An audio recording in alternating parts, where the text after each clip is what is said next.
Hey, what's up everyone? This is Silver Slayer. Welcome back for another video. This is silver stacking for dummies. Now, not saying you're a dummy because anyone who's looking into investing in the world of precious metals is not a dummy. This is a very smart investment. Silver has a lot of intrinsic value, and I'm going to be going over silver or just the world of precious metals from a beginner standpoint, from someone who doesn't have a clue of what silver is. Hopefully by the end of this video, not only will you have a better idea of the beneficial uses of silver, how valuable it is, but also how you can start your journey into financial freedom and investing into an asset that's been deemed valuable for thousands of years. So the first question is, why silver? Silver is a safe investment and it has many uses in today's society, including technology, industrial uses, and the medical field. It's extremely undervalued, which means you can buy lots of it for extremely cheap. Silver is only around $15, $16 right now, and an ounce of silver is worth much more than that. If you look at the bigger picture, for how many uses it has in the everyday world, the most highly conductive metal for thermal conductivity and electricity, for how much silver is not being scrapped or recovered at the rate gold is, for how a lot of miners are losing value or are not making profits of it, so they're not digging as much out the ground right now, and the advancing technology we have in the everyday world where it's going to be needed more and more.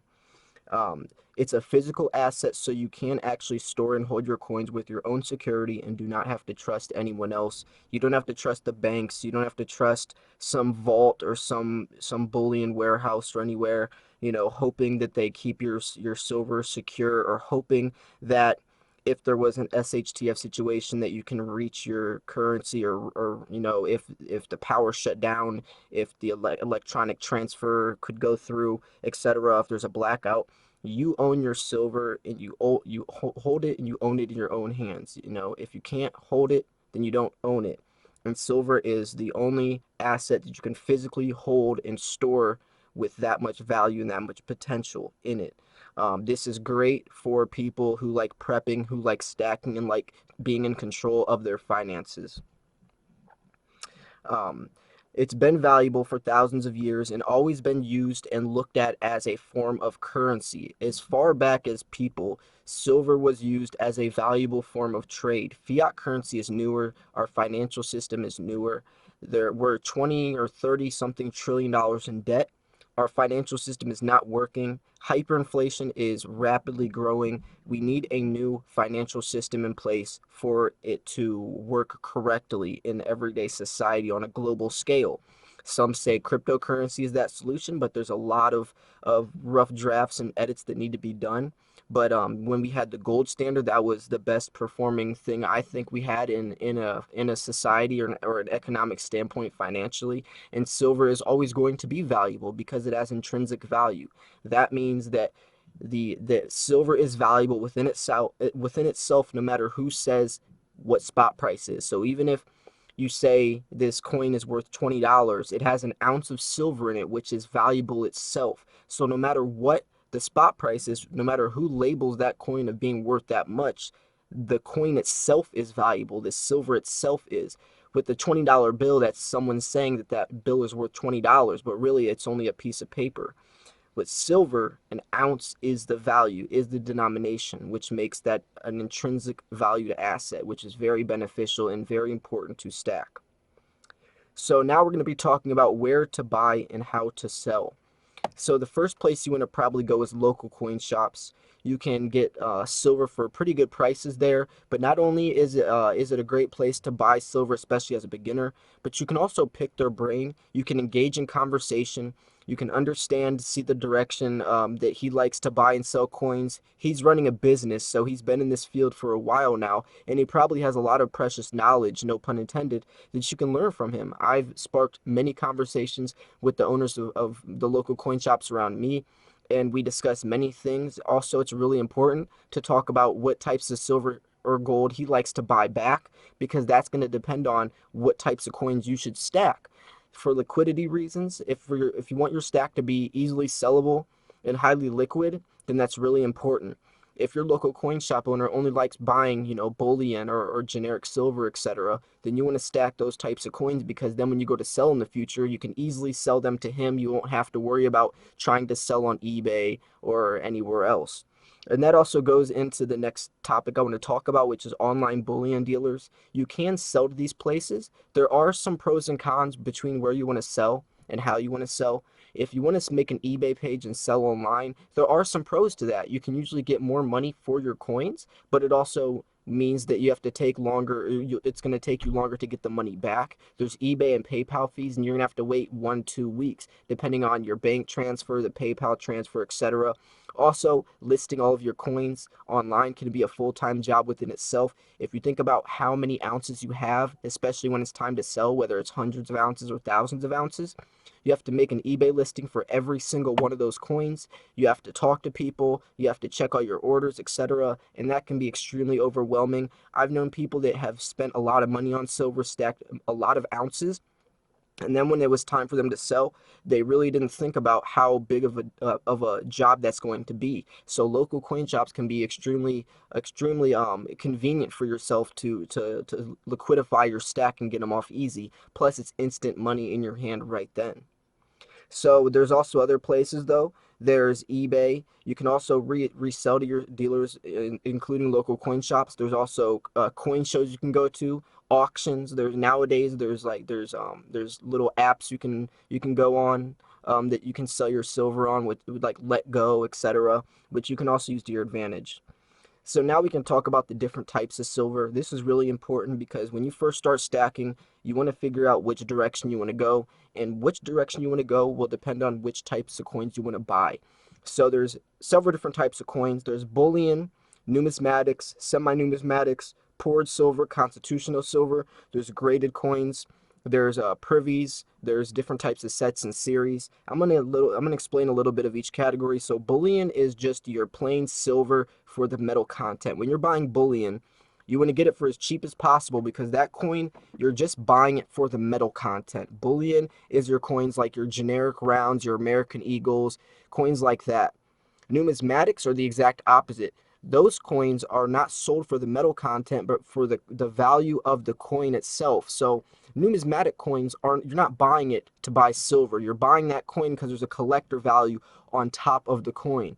Whether that means the design changes every year, whether it means there's some type of historical coin, whether it has a low mintage number, whether it's a piece of history, whether the design is really cool, etc. But those coins are not sold for the metal content. They're the exact opposite of bullion coins. Now, there's also a place in the middle called semi-numismatics, where these coins are sold for the metal content, but there also is some collector value on top of the coins as well. These are coins like pandas, like the Rwanda series, stuff like that, the Dragon and Phoenix, a lot of permanent coins, stuff like that, because these coins, yes, they have bullion value, but there also is collector value on top of these coins because the design changes every year, and they are also highly collectible. Coins where the design stays the same every year, like American Eagles, Libertads, Maple Leafs, those coins are very mundane, very saturated. There's nothing really special for them. They look the same every year, so there's not much of a collector value. But the pandas, the kookaburras, coins like that, the koalas, those coins, the design changes every year. There's very low mintage numbers compared to American Eagles and Maple Leafs, so it makes people want to collect them. You want to collect every year and look at the different designs each year has to offer, etc. When it comes to poured silver, this is an entirely different category within itself. These are people that pour their own silver, whether it's in their garage or their pouring bench, in their basement, or wherever the case is. And this is really cool because they have a unique market to themselves. The poured bars have their own characteristics. There's pour lines. It's really cool how it's a piece of artwork. They put a lot of time and effort into this individual piece of art. And it's also cool because it is filled with silver as well. Now, there's pros and cons to this. There actually can be almost like a numismatic type value, especially with some of the older bars, or bars, that are minted or struck at lower denominations. It brings more character to it, and it's a piece of artwork. I look at it more as than buying bullion, like a generic bar, compared to a poured bar. Poured silver is absolutely beautiful. It usually is very unique to itself, and there's not many, of each type of bar out there, or whatever the object is that they're pouring. So it can be really fun to collect. It's really cool. It's a very unique and artistic way to stack silver. There's also constitutional silver. This is your walking liberties, your Kennedys, your Mercury dimes, stuff like that. These coins are these are basically constitutional silver slash junk silver. They're 90% silver, and these were legal tender back in the day. So with a 10-cent Mercury dime, that was 10 cents worth of silver in it. So it's really cool to see back when the gold standard was in place and when silver was used as real money, to see these coins and see how much value they've appreciated in over time. If you think about, they're not making these coins anymore. It's a piece of American history, and that can bring numismatic value in the future. It's also a great way to store fractional silver as well, for low prices, and also having the same benefits that fractional silver has. If you have to think about, if you want to trade, if you're bartering with someone or want to trade with someone, something that has a value lower than an ounce of silver, but all you have are 1 ounce silver coins, then what are you going to do? You can't cut your coin in half to make 50 cents worth of silver. So fractional silver is a great way to break change if you're bartering or trading with someone. Graded coins is a much different type of direction you can go. It's a lot riskier because the coins are usually more expensive. There's NGC and PCGS, which are the two graded sites you can go to. You can send your coins in for grading. You can sign up almost like an annual type of fee or whatever, and you're almost like a member of NGC. And the highest grades are 70. So it goes MS70, and there's PF70. MS70 stands for mint state, PF70 is proof, and 70 is the highest. So 70 is a perfect condition coin. That means it is absolutely perfect under a magnifying glass, under anything. There's no flaws on that coin. 69, and MS69 usually also looks perfect to the naked eye, but maybe under a magnifying glass there's some type of indication that the coin is not perfectly flawless. It goes down very low, but 70s are always the highest. So if you can get a coin for an MS70, like a 2020 Panda for an MS70 grade, that will do great in the future because it's preserving the condition. It's professionally graded to show that this coin is worth this much, and it's that valuable. So it's really interesting to see. There's also things like with Morgans, there's VG plus. It goes all over the list. So when it comes to graded coins, be careful because it's a tricky market, and you can lose a lot of money, but you can also make a lot of money. So I really would prefer, as beginners, getting into bullion, and then wait until you understand the markets before you start moving into coins that are graded, and especially numismatic coins as well. So here are some warnings before you stack. I definitely recommend storing as much fiat currency as you can before you get into silver. You don't want to have to put yourself in a situation where you have to sell your silver. And usually if an emergency comes up and you have to pay a medical bill or rent or something, and then you have to sell your silver to pay rent, then you're usually selling your silver at a loss. And that's all because you weren't prepared enough before you started stacking. So don't start buying silver until you have fiat currency stacked up on the side for emergency situations. Also, take your time and be patient. Silver stacking is not a race, it's more of a journey. Even if that means buy 5 ounces a month, if that's your budget or if that's how much you can afford, then do it. You don't have to be spending your entire paycheck buying 10, 20, 30, 40 ounces of silver and then going broke or not being able to feed yourself at the end of the month. Even if that means stacking 5 ounces a month, it will accumulate and you will have a nice stack in a couple months. Patience is definitely key because that can also turn to panic buying, impulse selling, etc.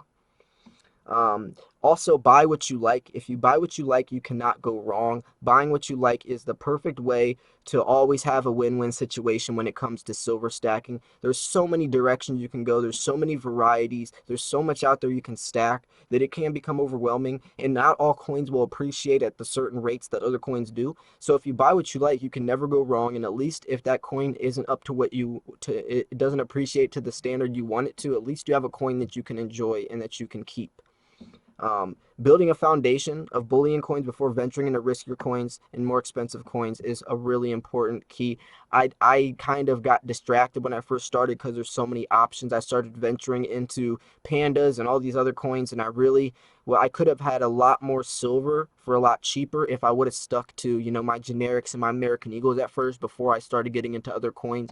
And I definitely think you should build a nice foundation before you venture off into other coins, and that will definitely help, have a stronger foundation, stay focused. And then if you want to, start diversifying and going other places with your stack, you can do that because at least you have your foundation set, which will keep you, grounded, and also have a nice appreciating value on top of spot price.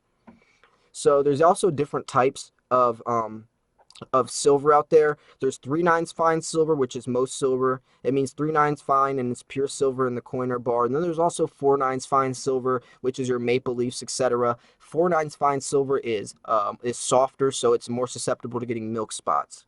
There also is fake silver. It can be faked, so buy from only trusted dealers. You can buy scales, testing kits, etc. to determine if your silver is real or not. I recommend that because, especially buying on eBay, it's really easy to get into some fake silver, especially some higher or more expensive stuff, even fake gold as well. So make sure that your coins are real. They can put lead in them and have like a silver or gold plating on top, and you can get scammed out of a lot of money, so beware of that. Capsules and storage, there's coin capsules, there's the direct fit, and there's black gaskets. I like the black gaskets. You can get them for super cheap. There's also coin tubes, there's tarnish strips, silica gel packs, dehumidifier. I recommend wearing gloves and also low moisture areas to protect your silver. Silver storage and security is extremely important if you want to appreciate and secure your stack to appreciate in the future. And if you take bad care of your coins, that will also hurt your potential value in the future when you go to sell. There's also so I want to talk about generic silver versus government-backed silver. um Generic silver isn't actual spendable currency. Like, let's say American Eagles, they actually have a face value of $1, even though they're worth much more, but they're legal tender. Generic coins they're generic. They're not legal tender. You can't actually spend them in the everyday world, but they still have the same amount of silver in it. Junk silver is also legal silver, which I talked about before. They have just as much in them. They can be worth just as much. They're just not legal tender. So that's also important to remember as well. So just to recap, Bullion is a great direction to go as a new stacker. Make sure you take care of your coins. Make sure you find out which direction you want to go before you start stacking, and also think about how you're going to sell. There's also very important tips on keeping your coins secure and safe, whether it's putting tarnish strips in your safe, whether it's low moisture areas, etc. And also remember about when you're selling. If you're going to sell to eBay compared to your local coin shop, it's going to determine on what type of coins you want to sell. When you're talking about different types of silver, semi-numismatics have more of a bullion and numismatic, more of a collector value, where numismatics are all collector, bullion's just the silver content. I hope I did cover everything. This was just a kind of a wrap around, just a really nice refresher, or just an educating video on the basics you need to know for silver stacking if you're a beginner. Even if you're a long-term stacker, it could be good to refresh your memory. But these were the fundamental things you need to know to get in the world of silver stacking. I hope you enjoyed this video. If you found it educational or entertaining, make sure to smash that thumbs up button. This was Silver Slayer. If you have any more questions, make sure to comment down below. I'll try to get to answer them. Thanks for tuning in. Stay tuned for another videos. I'll see you soon. Peace.